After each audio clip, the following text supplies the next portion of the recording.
There you go, guys. And it's a RA collar or bit modified to run on an ER20 uh, bit here. As you can see, runs very nice. Uh, I'll show you what I did to it.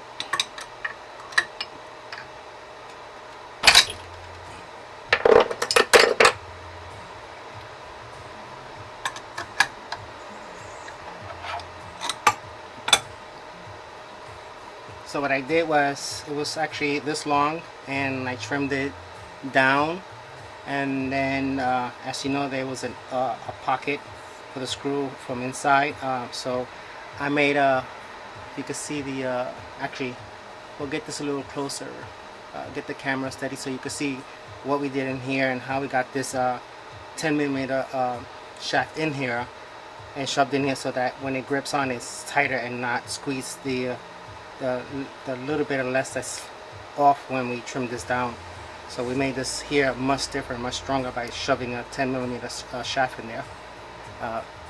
Yeah, so let me stop this video and then put the camera on the table so we can get a closer look at this.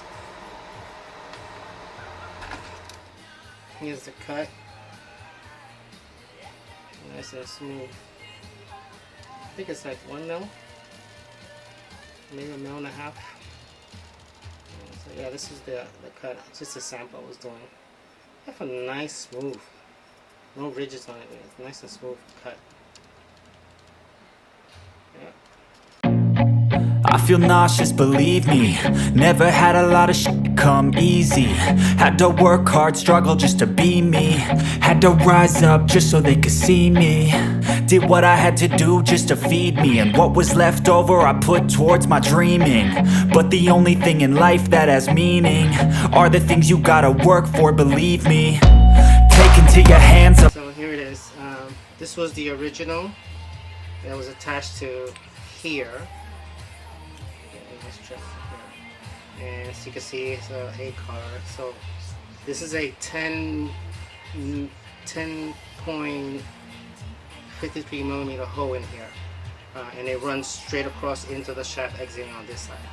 So I knew that when we trimmed this down, how much of it was gonna, how close it was gonna get to the edge of the hole.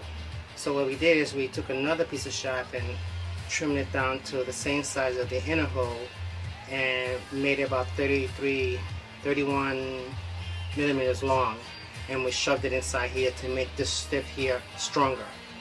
And that's how we got this guy to actually work perfect. As you saw it on the milling machine, they actually did a surface cut, you know, and yeah.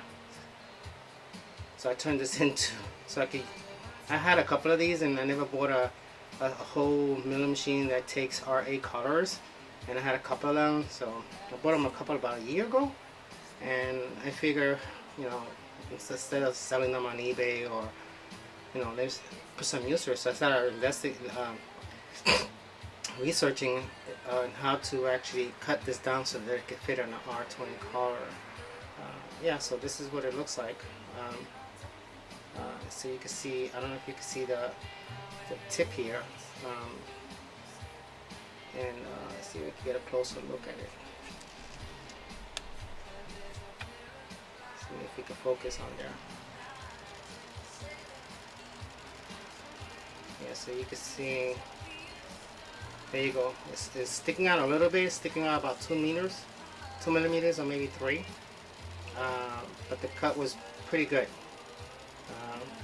And we can get a little more brightness on here.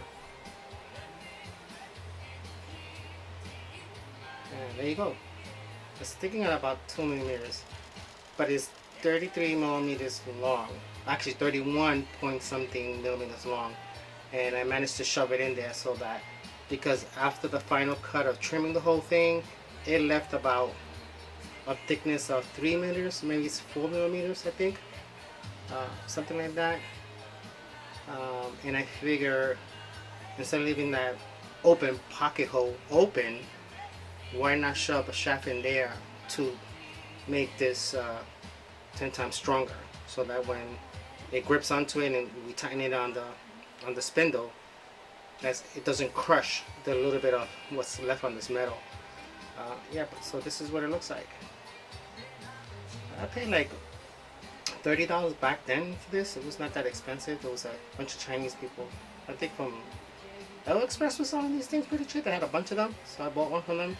Actually, I bought a couple of them different sizes. This one is four loops, and is the round cuts. I have the triangle ones, which is a 1.5 inch. This one is a 2 inch, I think. Yeah, so check it out, guys. If you like this video, give a thumbs up. If you don't like it, give a thumbs down. Give me suggestions. If you want information on how I did this, just shoot me a comment and I'll let you know. Anyway, so that's what it looks like, guys.